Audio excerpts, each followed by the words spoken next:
and welcome to this Stockbox podcast. Today we are joined by Dan Prisco-Butzbaum, who is the president of Paleo Gaming, which is an online gaming community and a tabletop gaming company. Hi Dan, how are you? I'm doing well. How are you doing today? Good, thank you. We also have Mark with us today, who I'm sure most of our Stockbox listeners will know by now. Hi Mark, how are you? Yes, I'm here as well, Leah. Yes, thank you very much. And Dan, it's good to be connecting with you and doing a podcast and learning a bit more about the esports space and what you're all about. Thank you very much for your time. Sure, absolutely. So Dan, I think just to start off, let's talk a little bit about your background. Why don't you introduce yourself and also Paleo Gaming? Sure. So I actually got my start as a hydrogeologist, working at an environmental consulting firm. But long before that, from the time I was very young, I've been into gaming. And so I think now it's been about 8 years that I started Paleo Gaming. And the reason I chose the name Paleo Gaming is because I was classically trained as a paleontologist. So I'm a big fan of dinosaurs. But yeah, I started, the first time I picked up a game controller was in probably 1987. The original NES system, Super Mario Brothers, was the first game I played, and I was hooked. Mm-hmm. Okay, and so that's Super Mario Brothers. That's what got you into gaming. That was your first kind of hook, and then you've said you've started off in paleontology, so that's quite a jump from that to then going on into an actual career in gaming. So did you start off in that kind of like online, like video games, esports and stuff like that? Was that your kind of route into the gaming world? Yeah, so I think what really my first exposure to what would eventually become called esports was actually a game by Blizzard Activision, StarCraft, which was released in 1998. At the time, I was in middle school, and that was my first exposure to ladders and ranking in tournaments and team play in a more organized setting, even though competitive gaming has been around for a long time, longer than I think a lot of people realize, because the first major esports event for money and prizes was, QuakeCon in 1996 was the first major esports event. But before that even, the first competitive game played for prizes was Space War, which took place at Stanford University in 1972. And the grand prize was a year subscription to Rolling Stone. That's right, yeah. But for me, StarCraft was my first experience, and I always played competitive games from a hobby standpoint and made a lot of friendships doing so. And then, again, like I said, I think it was about 8 years ago we founded Paleo Gaming. I found that it sort of on a lark. Some friends and I wanted to play League of Legends more competitively and decided if we were going to sink the time into the sort of grueling discipline of practicing and competing, that we wanted to have a proper logo and whatnot.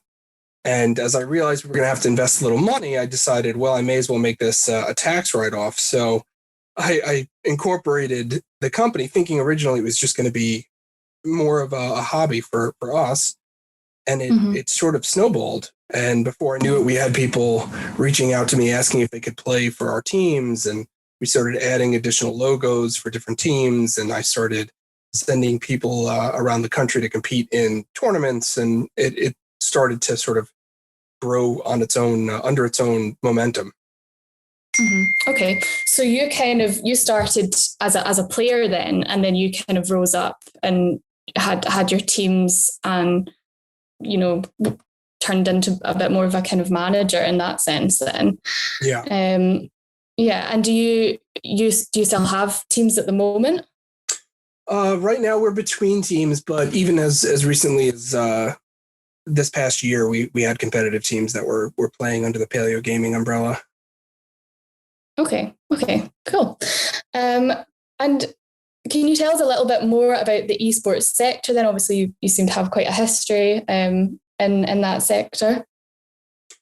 Sure. So anything in particular? Just about your kind of, your experience, and when do you think that really kind of started to take off? Because it sounds like you've, kind of been involved in it for quite a while. Sure. So, like I said, we got our start from an esports company standpoint in League of Legends, which obviously has grown to become quite a force within the industry. And we started out just fielding a few teams in local events, both in person or online. And then we actually started hosting tournament events as well. And at the height of our League of Legends participation, we were hosting 4 events per year with a prize pool ranging from $10,000 to $20,000 per event. We would have dozens of teams participating. And in fact, for a brief spat, we actually entered into a collaborative effort with Riot, the company that produces League of Legends, where people who participated in our events were able to sort of streamline a path into moving up into the more professional level of teams. Okay. Wow. So yeah, I mean, it sounds like you've had a fair bit of success in that industry then. I've noticed that you have recently moved away from the esports sector and you're now involved in tabletop gaming, which we mentioned at the start. So do you want to tell us a little bit about this decision and also maybe just a bit about this sector as well? Absolutely. So we haven't given up on esports by any means, but as esports became more popular and big money started getting involved, it became exceedingly difficult to create profitable events while competing against these really large gaming entities who've been in the space for 20, 30, 40 years. So ultimately, it was a difficult decision, but there was a shift in sentiment with the game developers as they moved towards franchising, excuse me, where they started to bend more to pressure from the franchisees that they really wanted to be the only companies that could really financially benefit from hosting events and stuff. So Blizzard Activision has done this for a long time, where they have rules in their end user license agreement that if you host events, you're allowed to charge entry fees to teams. You're allowed to charge ticket entry fees for people watching the events, etc. But all of those proceeds have to go into the prize pool. You're not allowed to pay your staff with it. You're not allowed to profit from any of that money. So the only avenue for profit becomes sponsorship deals and chasing that sponsorship money, which can be viable, but it's a lot harder for a smaller company that has limited exposure to bring in meaningful sponsorships. Riot, for the longest time, and I lauded them on this, Riot allowed smaller companies within the industry to host these events and be able to profit from hosting these events. But under pressure from the franchisees, they have now adopted Blizzard Activision's stance of any money you bring in directly related to the tournament can only go into the prize pools. So hosting an event is expensive. You've got to pay technology people to make sure the event runs smoothly. You've got to pay people to collect tickets at the door. You've got to pay people to be referees for the event to help, make decisions when there are issues that arise in the game. There's a lot of infrastructure that people don't necessarily see that goes into these events. You've got to pay for the space. You've got to do a whole bunch of stuff.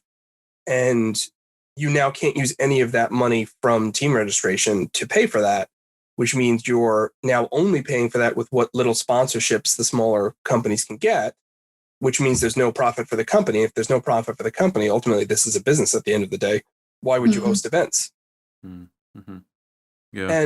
And from a personal standpoint, that's the decision I had to make of, I want this company to succeed and be profitable, and I can't do that this way. But from another standpoint, I think it hurts the industry also.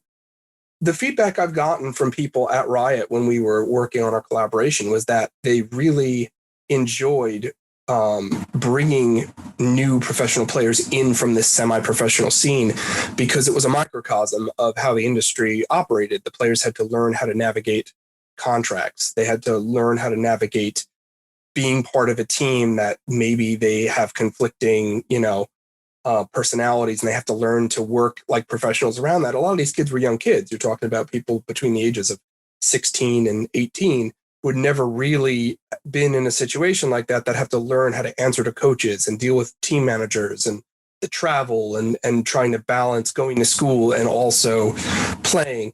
And you get some of that at the collegiate level of esports, but it's a different experience when they have to sort of be the engines of their own discipline and do that. And so they said they were noticing a big difference of the kids coming up from collegiate esports versus the kids coming from the semi-professional scene. And the ones coming from the semi-professional scene, they said it was much easier for them to transition them into the professional scene. Okay. But sticking with like esports as a sector then for a moment, Dan, what is although your company has perhaps moved away from that, and we can talk about tabletop gaming and what that is in a few minutes and what you're up to. But from an esports sector point of view, how do you see it right now as an industry, as like a viable industry, and like as a growth story as well? Do you still buy into the idea and buy into the idea that it's going to grow and be a pretty big industry? 100% I buy into esports. Esports is not going anywhere. If anything, it's only going to continue to grow in prevalency and in profitability. The issues I was talking about with some of these shifts towards the franchises is I think that it hurts individual games more than it hurts the industry in general, because the industry in general, there's still a lot of hungry players who want to break into that professional space and will do whatever it takes to get there. And there's a lot of talent within the industry. It just makes it harder. It means that they have to teach this younger generation how to make that leap to playing on a professional team, where the indie scene, if you will, was doing some of that work for them. So I think it's a little short-sighted to make this shift, but the esports industry as a whole is very strong and is continuing to grow, and it makes sense. I mean, I think the biggest driver of sentiment within esports versus traditional sports, if you will, is that in esports, you're participating more in your passion. So if you play traditional sports like football, the likelihood that you ever get to play with someone from your favorite sports team is negligible, right? Most people will never come within spitting distance of these professional athletes, right? But when you play in esports, you have a chance of getting placed into a game with your heroes on Cloud9 or, whatever other team is your favorite team, right? We see these people in the queues playing the game with everybody else, right? You're a participant in this engine in a way that you don't get with traditional sports. And I think that's one of the biggest appeals of it. Okay. And will you still have some involvement in the sector in some part? Absolutely. We still intend to field competitive teams. We still even intend to host events. At this point, we've taken a step back to see, let the dust settle, so to speak, with this recent change, because the change only happened about 2 years ago. And so I think there's going to be a delay because you don't have a huge amount of turnover at the professional level. It happens every couple of years. So I think we're going to see whether Riot sticks to their guns with this decision or whether there's adaptation to include the semi-professional scene again. And if not, then the answer is we'll wait for the next major thing. We'll wait for the next game. We'll get involved in that, whatever the case may be. Franchising tends to come later. So in the early years of an esport compatible game's release, the semi-pro scene flourishes. And then from that scene, you evolve into a professional scene. And that's when the major franchises get involved. Okay. And how do you feel about COVID then? And affecting, I know it's affected every industry, but how do you feel it's affected esports? And do you think it's a permanent change in the way the industry will operate? I don't think it'll be a permanent change. I think it is it will last years. This will not be as COVID passes behind us. the industry will rebound, but I don't think it will be an immediate rebound. I think it will take years to get back to where it was, where you're packing out, Madison Square Garden in New York for major esports events. I think esports fared much better than traditional sports through COVID because you have the capability of doing these online events. And rather than packing out physical arenas, you can bring two teams and socially distance their consoles and have them play and have your camera crew and have your commentators and then just stream it online. People will consume that content online. You're talking about a fan base who spends a lot of time in front of their computers and consoles. They've already become accustomed to digesting media in that way. And have you seen that change happen quite rapidly since the COVID situation happened? Absolutely. I think that it took probably 6 months to a year for them to really catch up to adapting to that new reality. But absolutely, I think they've rebounded spectacularly. And I think it makes sense because, like I said, you're not people who like traditional sports long to be physically present for that. And certainly there is some of that, as we've seen in esports. But again, you're talking to a demographic that already spends a lot of time in front of screens. I don't think it's a hard sell for them to stay behind the screen and consume that way. Yeah, no, I think it works very well in both environments, as you say. And with the internet, most people have very good internet these days. There's very little lag that goes on. In fact, I was amazed. I was watching a huge air show in the UK that is it's usually live, obviously, but because it wasn't because of COVID. But there's a whole team of, I don't know if you've heard the Red Arrows. They're like an aerobatic, part of the RAF here, fly aerobatic things.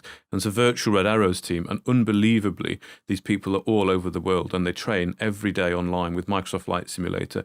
And they performed a full aerobatic display live for this virtual air show. And it was quite phenomenal for me to see that. And everything was just working without any lag, and it was all just there. I mean, that was really cool. So I think it works. Esports, with the technology these days, it works, as you say, it's very good online anyway and behind a screen. But there is something about being in an arena, isn't there, amongst sort of all your sort of fellow peers in that environment and soaking up the atmosphere. But, I'm sure that will come back, just like live events will come back eventually. But yeah, it's good to hear that you've not given up on the esports, even though your company's perhaps moved away. Because I was a little bit worried you were sort of might going to tell us no, it's all dead. But yeah, you're still very much an advocate for the sector, just perhaps not. Your company's pivoting a little bit, just because it suits your business model. Is that right? Absolutely, I'm very bullish on the sector. The reality is that.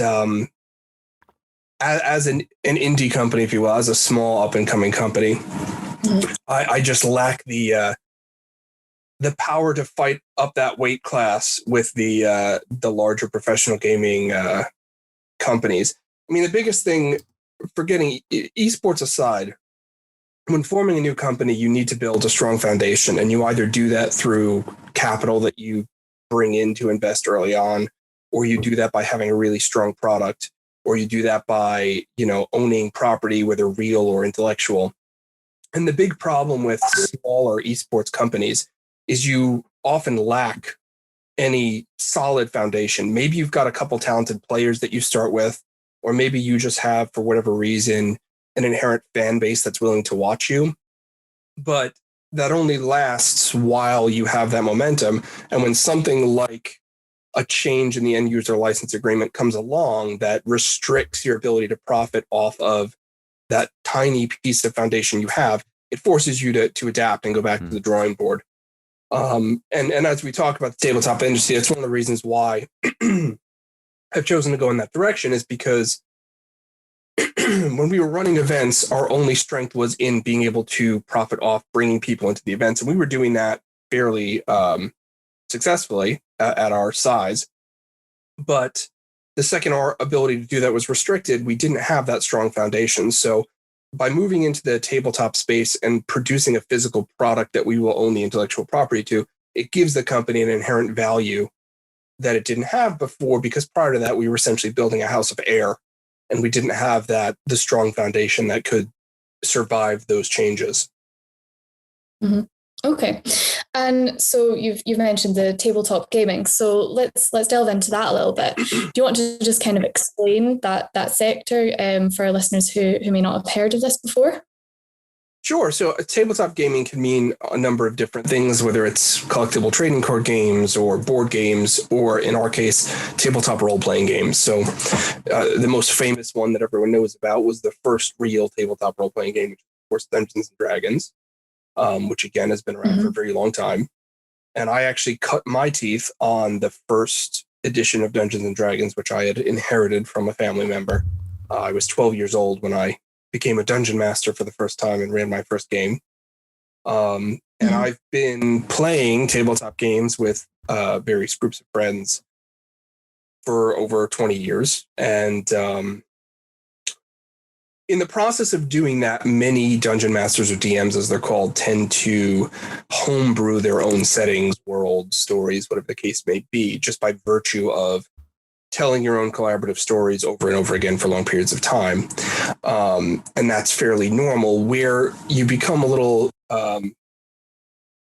more ambitious is when people start actually making their own modifications to the game rules to suit the stories they're telling, and to start really codifying their worlds that they're building. And that's where you have the potential to shift, where now you're a creator and not just a consumer.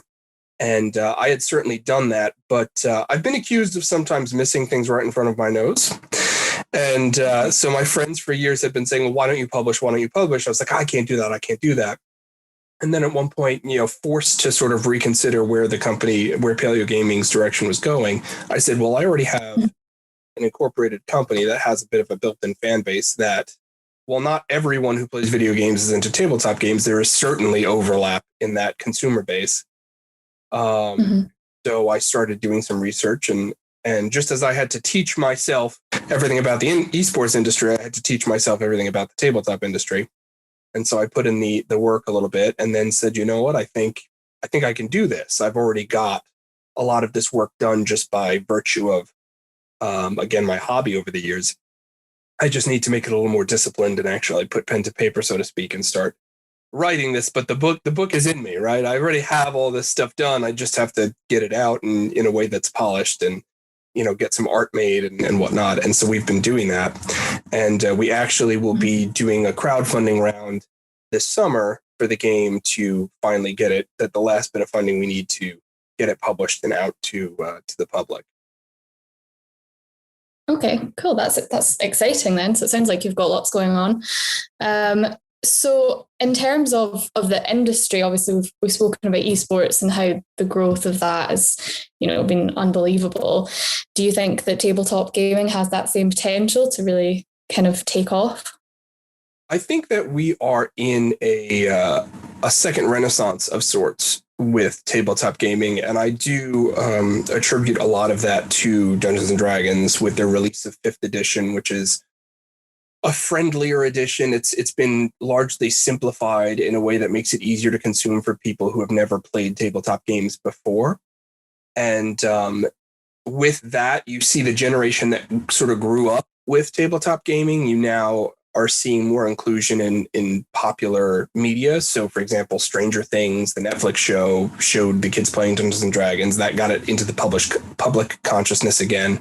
The sitcom Big Bang Theory, they played a lot of tabletop gaming. So that has brought it back into the public eye. And with the success of 5th edition for Dungeons & Dragons, they've brought in this new large swath of players and the younger generation. And from there, as people get deeper into the hobby, is when they start looking around and saying, well, wow, there's this treasure trove of other companies and other games. And some are simple and some are complex, but there's just so much out there. And people who play tabletop games don't do it super casually, right? It's something that lends itself to a very passionate fan base who wants to support as much as possible and consume as much as possible and really fall down that rabbit hole. And so it's really interesting how it works. The interesting dichotomy between tabletop and competitive video games and esports, however, is sort of inverse in that the competitive esports industry is an ever-shifting landscape. As new games come out, the player base shifts to these new games, and some of the older games fall out of favor, which is why they need to release sequels and so on and so forth and constantly keep it moving. Whereas in the tabletop industry, people tend to get very comfortable in the games they like, and because you can tell infinite stories with those games, it can be harder to incentivize them to buy new games because they're like, well, this does everything I need it to do, so I don't need something new. So it's interesting where you have technology driving so much of the esports industry of better graphics and better mechanics and all, so that's always shifting and moving to the next thing. Whereas tabletop, while there have certainly been innovations, in some ways it's unchanged from what it used to be in the 70s, right? So it's interesting, that dichotomy of how the consumer base behaves differently across the two industries. Yeah. Okay. So the plan is for you then, Dan, is to actually launch a game. Yes. Yeah. We're working on a sci-fi game called Omega Horizon. Okay. Okay. Can you tell us any more, or is it secret? No, absolutely. I can tell you more. How much time do you have? So we do have a website where we have shared intro videos on how to play the game and stuff. Okay. That's if I can plug that here. That's sure. Omega-horizon.com. And so there's a nice little 2.5 minute video that just sort of shows you the core of the game and how it's played. But it is a 6-sided dice-based system set in an original sci-fi setting that I created. Although I do have 1 or 2 additional writers working with me on the actual game. We have over a dozen artists illustrating what will be the final product, which is a core rule book on how to play the game and information on the setting and things like that. It's set in an alternate future of our own galaxy, and there's various different alien species and factions that struggle for power, and I think it's interesting, obviously. Yeah, of course. Yeah. And where will people play it? Is it something they will buy and take home and play, or correct? It's you're not going to have like a I don't know, a games cafe or something where people can come and have a community thing going on. It's more something to go home with, is it?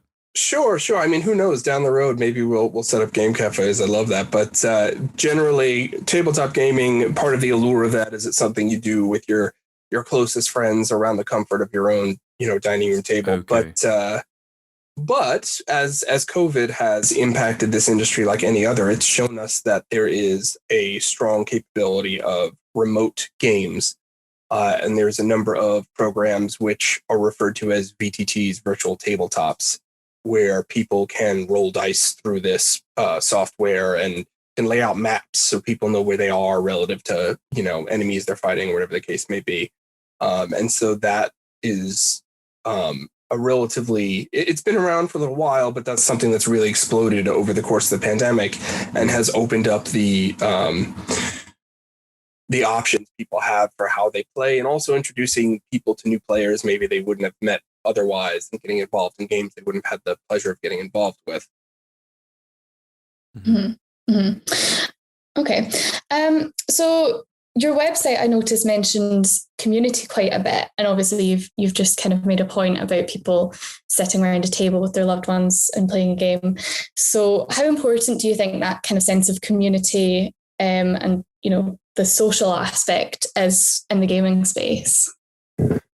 I think community is immensely important to the gaming space. I think that not to lean too heavily on a stereotype, but the quote unquote nerdy, and I wear that title as a badge of honor. Nerdy people sort of have their own counterculture and often can feel different, left out, isolated. And tabletop gaming becomes this sort of safe harbor for those people, where they find people who are like them and have similar interests as them, and allow them to become more social creatures than maybe they would have the opportunity to be otherwise, where they feel more comfortable. And I know that certainly was true of me growing up, that introduced me to my group of friends that were sort of a ragtag group that would not have come together for any other reason than we were all involved in tabletop gaming. And so similarly for video games, I mean, I've met people online from all over the world who I've become very close friends with because, we used to raid together in World of Warcraft, or, we've played League of Legends on a team together, whatever the case may be. I think you build bonds through that collective experience in much the same way that people in high school or college who play sports together develop really strong bonds. That shared experience and cooperative effort towards common goals, I think, builds really strong bonds. Yeah, definitely. Okay, brilliant. And then just a final point then, what's next for Paleo Gaming? So what's next for Paleo Gaming? So obviously the most immediate thing for us is getting through this round of crowdfunding and getting Omega Horizon published and out there. Once Omega Horizon is published, we will continue to support the game with supplements, but we do have plans that I can't mention just yet because they're very early, but there will be other games, I will say, that Paleo Gaming intends to publish.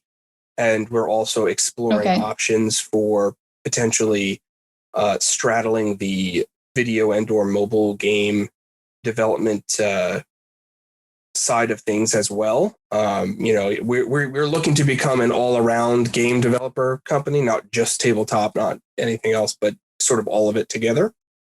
And we're always on the lookout for the next big esports thing that we can get involved with, whether it's just fielding competitive teams or whether it's also hosting events. We're very much open to doing that if we can find a game that comes out with an infrastructure that we feel is conducive to us being able to flourish at the smaller levels, if you will, the semi-pro levels. Okay, fantastic. Mark, do you have anything else that you would like to add? Well, only to ask really about the crowdfunding. If people want to get involved, what's the best way to find out about that, Dan? Sure. So we intend to crowdfund via Kickstarter, which is a very popular vehicle for crowdfunding. We will be posting the date that the Kickstarter will launch in the coming weeks. Probably not this week, but the week after. We'll be announcing the date. Mm-hmm. People can find us. They can either follow our website, or we do have a Twitter page at Paleo_gaming. Mm-hmm. We're also on Facebook, facebook.com/Paleo Gaming, all one word. And so we will be, making announcements there as to when the Kickstarter will happen and how people can get involved and get a copy of the game. Okay, good. Well, you'll have to let us know when that happens, and we'll keep an eye out. And if you do some more in the esports space, we'd like to have you back on and talk about what it is you're up to in that space, because that's a space that we're sort of interested in here, and sort of following that sector. But thank you very much, Dan, for your time today. It's giving us a bit of a new insight into a different sector that, we don't talk a whole lot about, but it's been fascinating to get a bit of an insight there. It's an absolute pleasure. I'd happily come back. Brilliant. Yeah, Dan, that's been great. It's been really, really interesting, learning a bit more about the sector, and I'm excited to keep an eye on all the stuff that you've got coming up. And definitely be great to get you back on in the future. Brilliant. Well, thanks for having me. Thank you very much for coming on, Dan. Thank you. Yes, thank you, Dan.